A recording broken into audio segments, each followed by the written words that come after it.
Aleluya, aleluya. Yo soy la resurrección y la vida, dice el Señor. El que cree en mí no morirá para siempre. Aleluya, aleluya. El Señor esté con ustedes. Lectura del Santo Evangelio según San Marcos. En aquel tiempo fueron a ver a Jesús algunos de los saduceos, los cuales afirman que los muertos no resucitan, y le dijeron: Maestro, Moisés nos dejó escrito que si un hombre muere dejando a una viuda sin hijos, que la tome por mujer el hermano del que murió para darle descendencia a su hermano.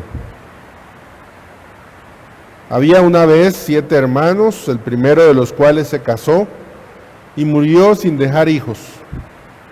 El segundo se casó con la viuda y murió también, sin dejar hijos. Lo mismo el tercero. Los 7 se casaron con ella y ninguno de ellos dejó descendencia. Por último, después de todos, murió también la mujer. El día de la resurrección, cuando resuciten de entre los muertos, ¿de cuál de los 7 será mujer? Porque fue mujer de los 7. Jesús les contestó: están en un error, porque no entienden las Escrituras ni el poder de Dios. Pues cuando resuciten de entre los muertos, ni los hombres tendrán mujer, ni las mujeres marido, sino que serán como los ángeles del cielo. Y en cuanto al hecho de que los muertos resucitan, ¿acaso no han leído en el libro de Moisés aquel pasaje de la zarza en que Dios le dijo: yo soy el Dios de Abraham, el Dios de Isaac, el Dios de Jacob? Dios no es Dios de muertos, sino de vivos. Están, pues, muy equivocados. Palabra del Señor. Por las palabras del Santo Evangelio.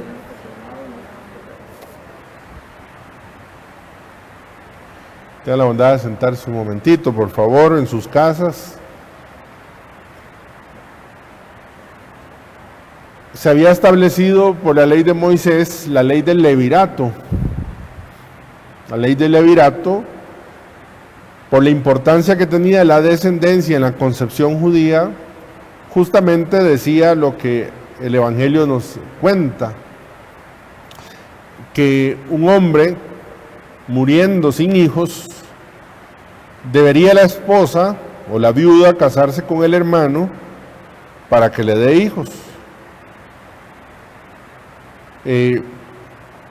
Los saduceos, que no creían en la resurrección, utilizaron esta ley para poner a Jesús en un compromiso, en un enredo allí, para plantearle que si resucitaban, entonces, utilizando la ley del levirato, de quién iba a ser mujer, porque si se resucitó, fue casada con el hermano, y ponen un caso extremo de casarse con 7 hermanos incluso, que los 7 murieran. Aquí podríamos contestar con facilidad algunas cosas, pero yo quiero resaltar un detalle solamente, y disculpen, y es esto, es sobre el celibato sacerdotal. Ustedes dirán: padre, pero ¿qué tiene que ver esto con el celibato sacerdotal? Tiene que ver que es lo contrario de casarse. No, es que una de las fundamentaciones bíblicas del celibato se encuentra aquí. Recuerden que los célibes somos personas, que es más amplio que esto, pero que no nos hemos casado para dedicarnos al entero cuidado del pueblo santo de Dios. Y la respuesta que Jesús le da a los saduceos para hablar de la resurrección dice esto, pongan atención, dice: pero cuando resuciten de entre los muertos, es decir, ¿cuándo van a resucitar de los muertos? En el día final, ¿verdad? Lo sabemos, en el día final va a ser la resurrección de los muertos. Cuando resuciten de entre los muertos, ni los hombres tendrán ni los hombres tendrán mujer, ni las mujeres tendrán marido. Es decir, cuando Cristo venga por segunda vez, nadie tendrá esposo y nadie tendrá esposa. Por eso los que ahorita no tenemos esposo ni esposa, somos un signo de lo que va a suceder después. No sé si logro explicarme. El celibato sacerdotal y el celibato de consagración es un signo de la vida futura, porque Cristo está diciendo en el futuro, en lo definitivo, en la resurrección de los muertos, nadie tendrá esposo y nadie tendrá esposa.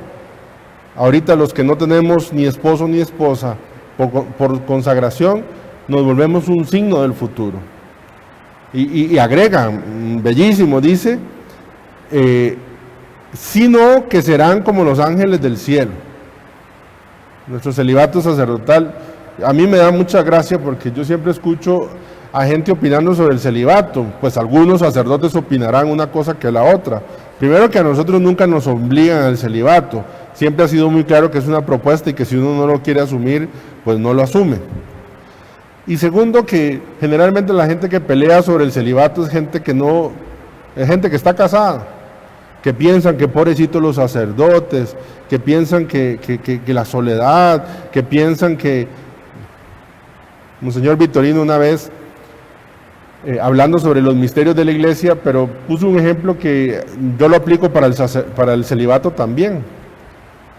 Y él hablaba sobre los vitrales. Aquí en la parroquia tenemos unos bellísimos, los vitrales, y siempre él preguntaba, ¿de dónde se ven mejores los vitrales? ¿Se ven mejor desde adentro o desde afuera? Pónganse a pensar. Y los vitrales se ven mejor desde adentro, porque fueron creados para verse desde adentro, para uno ver la luz reflejada en esos vitrales. Así pasa con los misterios de la iglesia y así pasa con el celibato. Solo desde adentro se aprecia, solo quien lo tiene se aprecia. Y es un don, el celibato es un don de la iglesia, es un regalo.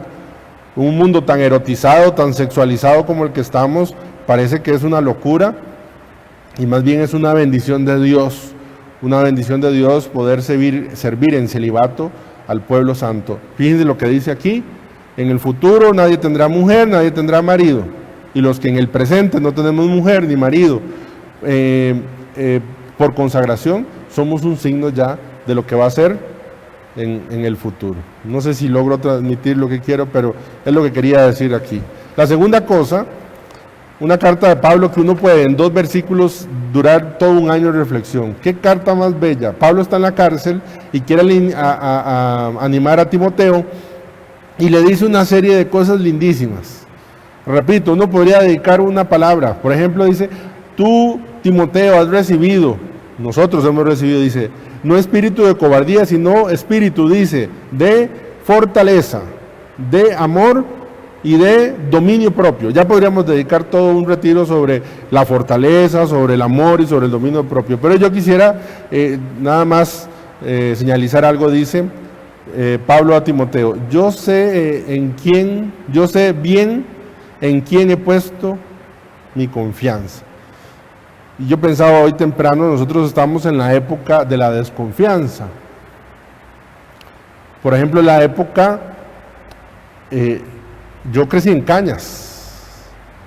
Y yo recuerdo que en mi casa a veces, algunas noches, se nos olvidaba cerrar la puerta y dormíamos con la puerta abierta de la casa y nada pasaba. Yo sé que estamos en un contexto de delincuencia diferentísimo y en lugares muy diferentes.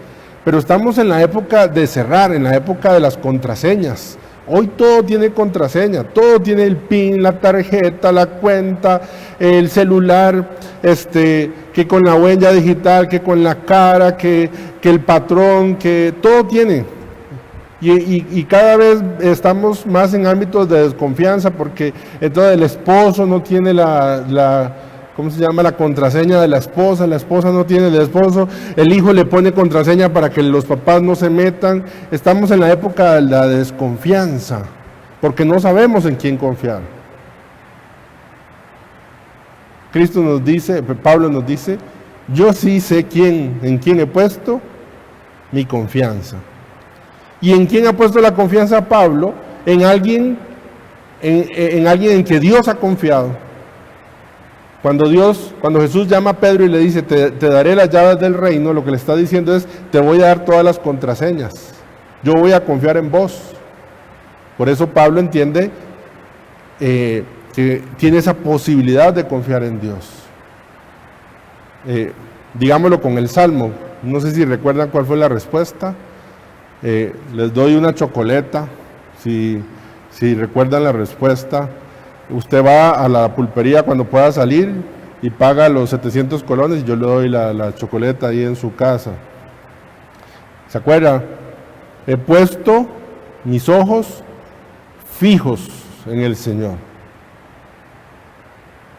A mí me gusta bailar porque ustedes me ven con estos kilos y demás, pero me gustaba. Ahora ya casi no bailo porque me bailo medio merengue y me ahogo, necesito un salbutamol, ¿verdad? Pero cuando uno bailaba y daba vueltas, la forma para no marearse es poder ver un punto fijo. La gente que baila más profesional, que da esas vueltas en ballet y todas esas cosas, uno dice, ¿cómo hace para no marearse? Pues lo que hacen es ver un punto fijo, dan vuelta el mismo punto y el mismo punto y el mismo punto, porque si no fijan su mirada en un solo punto, ¿qué les pasa? Se marean, se caen. Pienso que el mundo está mareado. ¿Por qué? Porque ha puesto la confianza, ha variado el punto en diferentes lugares y entonces da la vuelta y la fija en esta, da la vuelta, ahora sí esta va a ser mi felicidad, ahora va a ser esta va a ser la otra, y pasa de decepción en decepción porque no ha puesto la mirada fija en el Señor. Conocemos el episodio donde Pedro camina, ¿verdad?, sobre las aguas. ¿Se acuerdan? Empieza a caminar. ¿Y qué le pasó a Pedro? ¿Por qué se hundió? Porque empezó a ver el agua. Quitó la mirada de Cristo, quitó el punto fijo y entonces pues termina con estas desgracias que conocemos, estos grandes dolores y sufrimientos. Dice, yo tengo los ojos fijos en el Señor. Yo sé en quién he puesto mi confianza, dice San Pablo. Bien, termino. Finales del siglo XIX, los padres blancos, así, habían ido a Uganda a evangelizar y tenían en 6 años, habían construido una comunidad de unos 200 cristianos. El rey en ese momento le gustó mucho la enseñanza cristiana, pero después no tanto, porque los cristianos se oponían a vender esclavos y el gran negocio de él como rey era vender esclavos. Sin embargo, murió el rey y lo sucedió su hijo, que al inicio estaba muy contento, constan los documentos, un poco de práctica homosexual, y muy bien al inicio. Pero cuando los cristianos empezaron a predicar, y sobre todo su hombre de confianza, digamos su mayordomo de confianza, que se llamaba José Mukasa, que era cristiano, este rey mató a unos protestantes. Entonces José Mukasa lo confrontó y le dijo, porque le tenía confianza, porque era su amigo, y le dijo que no estaba bien, que eso no estaba bien, basado en su cristianismo. Entonces se enojó mucho, y lo mandó a matar a su amigo, porque lo confrontó. Y luego pusieron a otro, que se llama Carlos Luanga, y a otros más cristianos que había en la corte. Y estos cristianos que había en la corte empezaron a evangelizar a otros. Entonces parecía que algunos se le estaban como quitando del ambiente que tenía el rey, y a uno que se llamaba Daniel, porque estaba evangelizando, le atravesó con una lanza aquí. Bueno, ese mismo día mandó a llamar a todos los de la corte y les dijo que separaran a los que rezaban y a los que no rezaban. A los que no rezaban, que se fueran; a los que rezaban, los condenó a muerte. Carlos Luanga, que estaba allí, bautizó como a 4 en ese momento que no habían sido bautizados, y se los llevaron para ser quemados. Muy bonito los testimonios del padre Lourdes. Cuenta que cuando iban de camino, el padre Lourdes no estaba allí, porque recuerda que estoy hablando de la corte, se los toparon, y dice que el más pequeñito, que tenía 13 años, por cierto, no se me olvida el nombre, se llamaba Quisito, iba animando a los otros. Y recuerda el padre Lourdes que lo vio muy sonriente y que iba animándose y que le decía que se tomaran de las manos para así juntos ir al cielo. El padre Lourdes, de los padres blancos estos, cuentan de que había uno de ellos que se llamaba Santiago, que cuando pasó el padre le dio la absolución de los pecados. Entonces el otro le sonrió y le dijo: padre, no esté triste, porque el padre estaba llorando, no esté triste, dice, porque esto no se parece en las maravillas que usted nos dice que nos están esperando en el cielo, así que no esté triste, dice. El padre Lourdes recuerda esa anécdota, ¿verdad? Así fueron, algunos murieron de camino. Curioso, porque entre los de la corte, cristianos, había el hijo del verdugo, es decir, a quien el rey llamó y le dijo: máteme a estos, el verdugo, iba el hijo. Y el papá le suplicó que por favor se escapara, que por favor renegara, y su hijo de 22 años le dijo que no, que él quería morir como un cristiano. Bueno, al final, al llegar al lugar, porque tenían que caminar unas millas, los envolvieron en paja. El verdugo golpeó la cabeza de su hijo para que se noqueara, digamos, para que perdiera el conocimiento, para que no sufriera mientras los quemaban, y les encendieron fuego, y así murieron estos jóvenes. Repito, el mayor 25 años, incluso Carlos Luanga, que me mencionamos, 21 años, y entregó su vida por el Evangelio.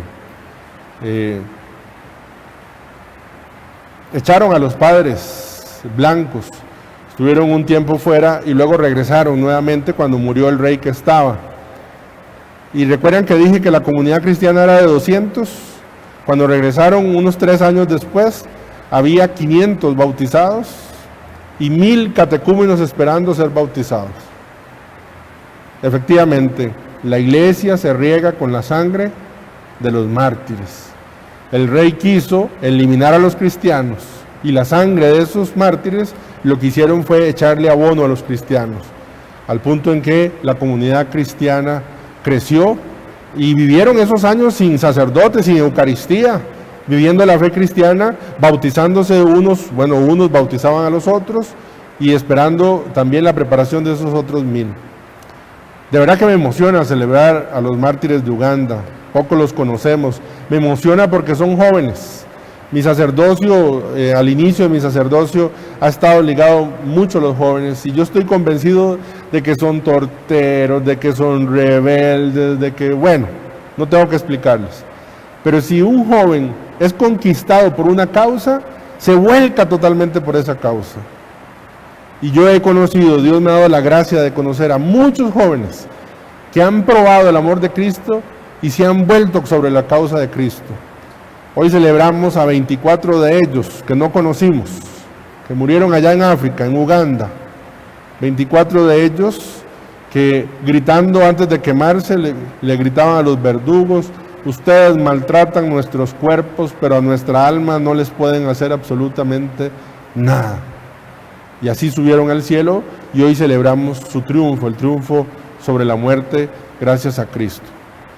Que la sangre de los mártires, de nuestros mártires, pueda hacer que la iglesia siga creciendo allí donde parece que la están machacando. Pidámosle al Señor que nos ayude a fijar la mirada en Él. Es muy fácil distraerse, es muy fácil dar vuelta y vuelta y ver de un lado para el otro y caerse. Que podamos poner nuestra confianza en Cristo, el Señor, como lo dice. Y oremos por los sacerdotes, por el celibato, que la vida celibataria sea un signo en este mundo tan necesitados de contradicción, que cada vez quienes somos célibes nos veamos más convencidos, más felices, más comprometidos, y que podamos dar testimonio del amor de Cristo también. Gloria al Padre, al Hijo y al Espíritu Santo.